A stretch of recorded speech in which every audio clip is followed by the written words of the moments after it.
Hai semua, Assalamualaikum warahmatullahi wabarakatuh. Kali ini kita akan membahas mengenai the cost of quality and accounting for production losses dengan metode job order costing. Sebelumnya, perkenalkan kami dari kelompok 6 kelas 331 D3 Akuntansi 2019 yang beranggotakan Bram Dion, Elisa Dian, dan Rehan Fadila.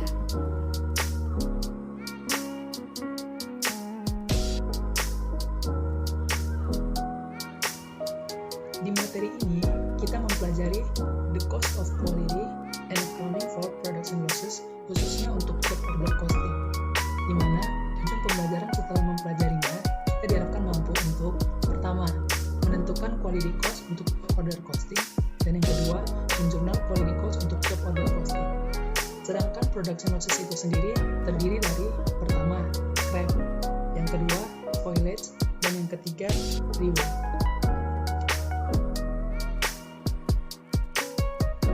Materi the cost of quality and accounting for production losses khusus untuk job order costing kali ini fokus membahas kepada 4 materi, di antaranya yang pertama the cost of quality, yang kedua accounting for scrap, yang ketiga accounting for spoilage, dan yang terakhir yang keempat accounting for rework.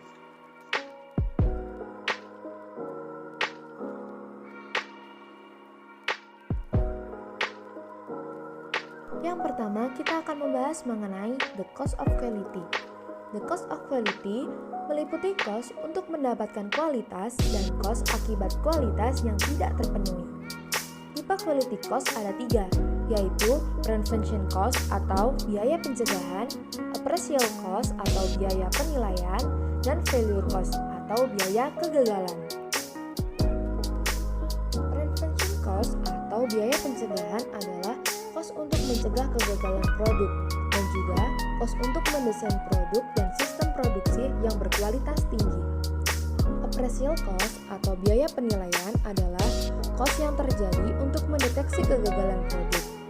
Appraisal cost ini terdiri atas biaya inspeksi dan pengujian bahan baku, biaya inspeksi produk selama dan setelah produksi terjadi, serta biaya untuk memperoleh informasi dari pelanggan mengenai kepuasan mereka atas produk tersebut. Tipe yang ketiga adalah failure cost atau biaya kegagalan. Failure cost adalah biaya yang terjadi ketika suatu produk gagal. Nah, kegagalan tersebut dapat terjadi secara internal maupun eksternal. Internal failure cost adalah cost yang terjadi selama proses produksi, seperti biaya scrap, spoilage, dan rework. Mungkin juga terhentinya produksi karena kerusakan mesin atau kehabisan bahan baku. Yang kedua ada external failure cost adalah biaya yang terjadi setelah produk dijual, meliputi biaya untuk memperbaiki dan mengganti produk yang rusak selama masa garansi, biaya untuk menangani keluhan pelanggan, dan biaya hilangnya penjualan akibat ketidakpuasan pelanggan. Selanjutnya kita akan membahas mengenai total quality management. Total quality management adalah peningkatan kualitas dengan cara meningkatkan kualitas seluruh proses dan aktivitas. TQM memiliki karakteristik yang pertama, seluruh aktivitas bisnis bertujuan melayani pelanggan, baik internal maupun eksternal. Yang kedua, top manajemen berperan aktif dalam peningkatan kualitas. Yang ketiga, seluruh pegawai terlibat secara aktif dalam peningkatan kualitas. Yang keempat, memiliki sistem untuk mengidentifikasi masalah, membangun pemecahan masalah, dan bertujuan peningkatan kualitas. Dan yang kelima, menganggap karyawan sebagai aset yang bernilai tinggi dan memberikan pelatihan terus-menerus kepada karyawan. Selanjutnya, kita akan membahas mengenai akuntansi untuk kerugian proses produksi yang mencakup scrap, spoilage, and rework.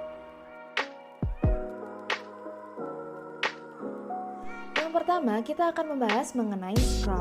Nah, apa sih scrap itu? Scrap adalah sisa material. Material yang rusak dan tidak bisa dikembalikan ke vendor, dan juga material yang rusak akibat kesalahan pekerja atau mesin. Akuntansi untuk scrap sales dibagi menjadi 2, Yang pertama bersifat tidak material dan kedua bersifat material. Kita akan membahas satu persatu. Yang pertama, jika scrap tidak bersifat material.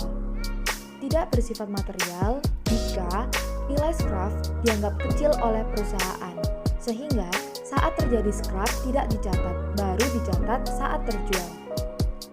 Terdapat contoh soal, yaitu Woodco Manufacturing Company mengumpulkan serpian kayu dari lantai pabrik dan menjualnya secara periodik ke pabrik kertas terdekat. Nah, penjualan scrap periode ini adalah sebesar $500.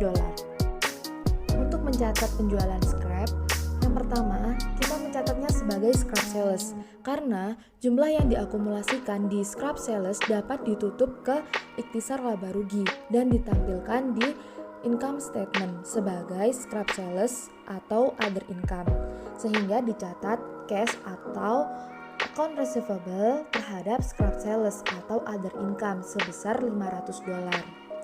Yang kedua, penjualan scrap dicatat sebagai pengurang COGS karena jumlah yang diakumulasikan dapat dikreditkan ke COGS sehingga mengurangi total cost yang dibebankan ke pendapatan penjualan untuk periode tersebut, sehingga jurnalnya cash terhadap cost of goods sold sebesar $500.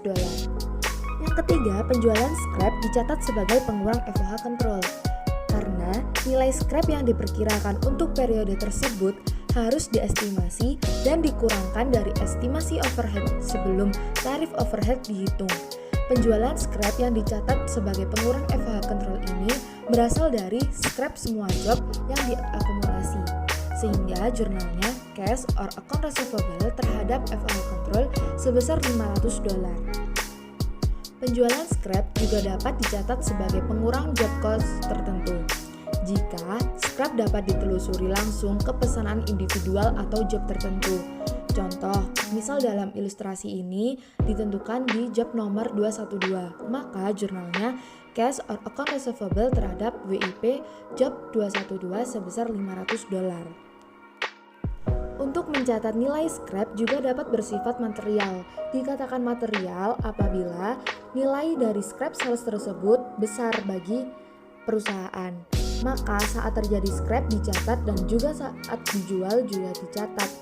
Untuk akuntansi pada saat terjadi scrap, jurnalnya scrap inventory terhadap WIP sebesar $500 dan pada saat scrap terjual, jurnalnya cash or account receivable terhadap scrap inventory sebesar $500.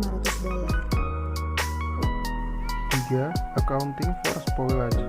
Spoilage goods atau spoilage merupakan kerusakan pada produk yang sudah selesai seluruhnya atau selesai sebagian. Nah, produk ini tidak bisa diperbaiki karena secara teknis tidak bisa atau tidak ekonomis. Penyebab spoilage ada dua, yaitu eksternal dan internal. Jurnal untuk mencatat biaya produksinya yaitu WIP pada debit, materials, payroll, plat FOH pada kredit. Jurnal untuk mencatat penyelesaian dan pengiriman job yaitu SG inventory, COGS pada debit, lalu WIP pada kredit, lalu cash atau account receivable pada debit, dan SG inventory pada kredit. Yang terakhir untuk jurnal mencatat hasil penjualan yaitu cash atau account receivable pada debit dan sales pada kredit.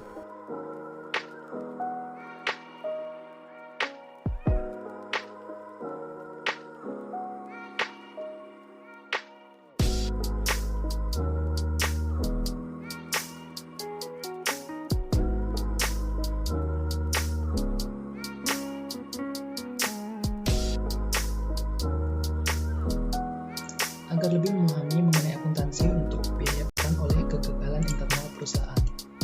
Di ilustrasi kali ini kita contohkan ada HLFM Corporation memproduksi 200 trailer dengan desain khusus. Pesanan nomor 901 oleh HIR Corporation dengan biaya yang dibebankan sebagai berikut. Yang pertama ada biaya materialsnya sebesar $100.000. Yang kedua ada direct labors-nya sebesar $10 per jam dikali 2000 jam. Totalnya $20.000. Selanjutnya ada factory overhead sebesar $40 per direct labor hours-nya sehingga ditotalkan $40 dikali 2000 jam $80.000. Sehingga total biaya yang dibebankan untuk job 901 ini sebesar $200.000. Nah, terdapat biaya pengerjaan kembali. Biaya pengerjaan kembalinya dapat kita rincikan sebagai material 40.000 per set pernya dikali 200 truk trailer, sehingga totalnya 8.000 untuk $8.000 untuk materialnya. Selanjutnya direct labornya setengah jam per trailer dikali 200 trailer dikali $10 per jam, sehingga ditotalkan 1.000. Selanjutnya ada factory overhead $40 per jam dikali 100 jam yang digunakan, sehingga totalnya $4.000. Hingga total biaya yang dibebankan ke job 901 ini akibat dari biaya pengerjaan kembali ada $13.000. Nah, diasumsikan ILF Incorporation menagihkan harga jual pesanan dengan markup sebesar 50% atas biaya, sehingga dijual senilai 150% dari total biaya yang dikeluarkan. Nah, bagaimana perlakuannya berdasarkan penyebab dari rework tersebut? Yang pertama, disebabkan oleh pelanggan. Seperti yang telah dijelaskan sebelumnya, bahwa rework yang disebabkan oleh pelanggan dapat terjadi jika pelanggan memutuskan untuk mengubah desain atau spesifikasi khusus dari pesanannya. Di contoh kali ini, pelanggan memutuskan bahwa trailer tersebut membutuhkan per suspensi yang lebih berat, sehingga diganti dengan per suspensi yang lebih berat dari yang sebelumnya, dan biaya tersebut dibebankan kepada pelanggan, dikarenakan perubahan ini merupakan permintaan dari pelanggan. Sehingga jurnal untuk mencatat biaya pengerjaan kembalinya akan dibebankan menjadi work in process untuk pelanggan tersebut. Dari biaya pengerjaan kembali tadi $13.000, sehingga akan kita debit untuk akun work in process.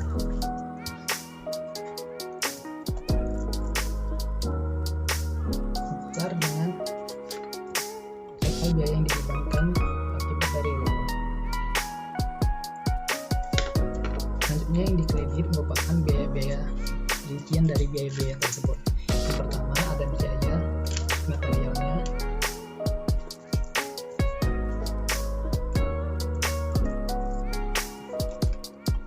sebesar sesuai dengan di rincian data $8.000.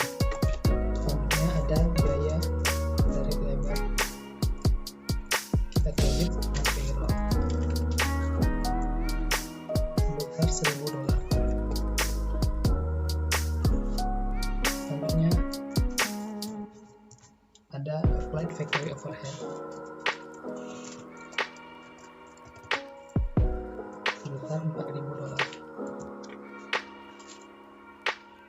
Nah, ketika pengerjaan pesanan 901 ini telah selesai, maka produknya akan dikirimkan ke HR Corporation. Di sini kita akan menjurnal penjualan dan juga menjurnal harga pokok pesanan tersebut. Yang pertama, kita buat untuk jurnal penjualannya, yaitu accounts receivable. Kita debitkan accounts receivable dan kita kreditkan untuk akun penjualan.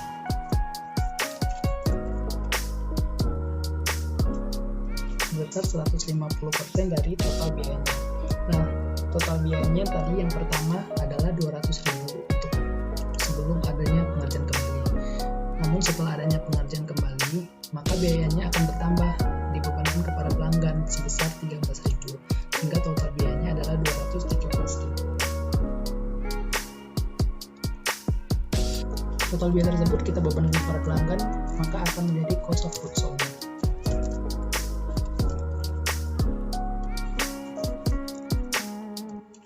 Dan kita kreditkan work in process sebesar $200.000 ditambah $11.000, sehingga nilai jualnya sebesar 150% dari biayanya.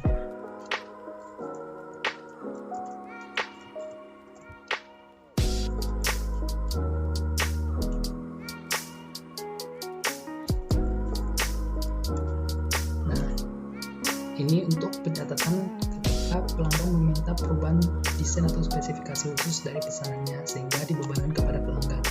Yang kedua adalah disebabkan oleh kegagalan internal. Di sini kita contohkan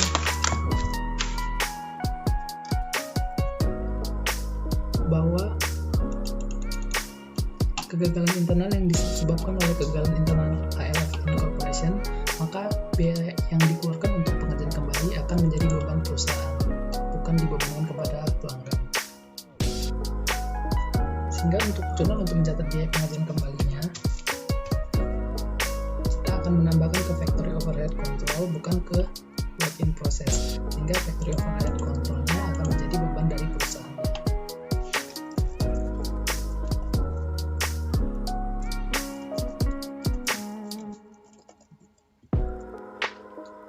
Untuk yang dikredit sama dengan biaya yang dikeluarkan untuk pengerjaan kembali tersebut sama dengan disebabkan oleh pelanggan tadi, sehingga kreditnya adalah material, payroll, dan applied FOH dengan nilai yang sama pula. Material sebesar $8.000, payroll sebesar $1.000, dan FOH sebesar $4.000. Sehingga FOH kontrol yang dibebankan kepada perusahaan sebesar $13.000.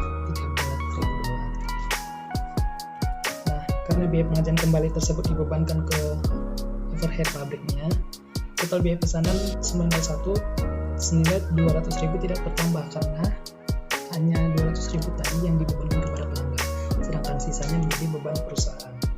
Sehingga nilai dari penjualan tersebut tetap 150% dari 200.000 tersebut, tidak ada penambahan.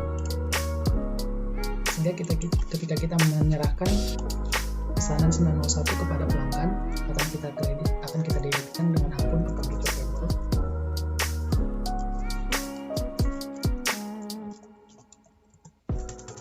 Dan kreditkan akun sales. Begitu pula kita akan mencatat harga pokoknya dengan cost of goods sold di debit,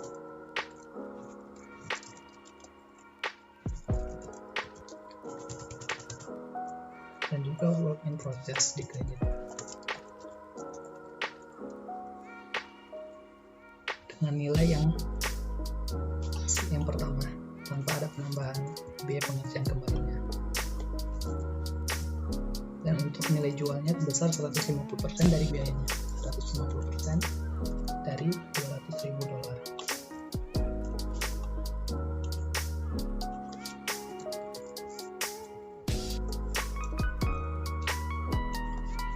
Hingga totalnya $300.000. Nah, demikian untuk ilustrasi yang berarti untuk biaya pengerjaan kembali atau LIFO. Nah, itulah pemaparan dari kelompok kami. Kurang lebih mohon maaf. Bila ada saran, bisa klik komen dan jangan lupa like ya. Terima kasih.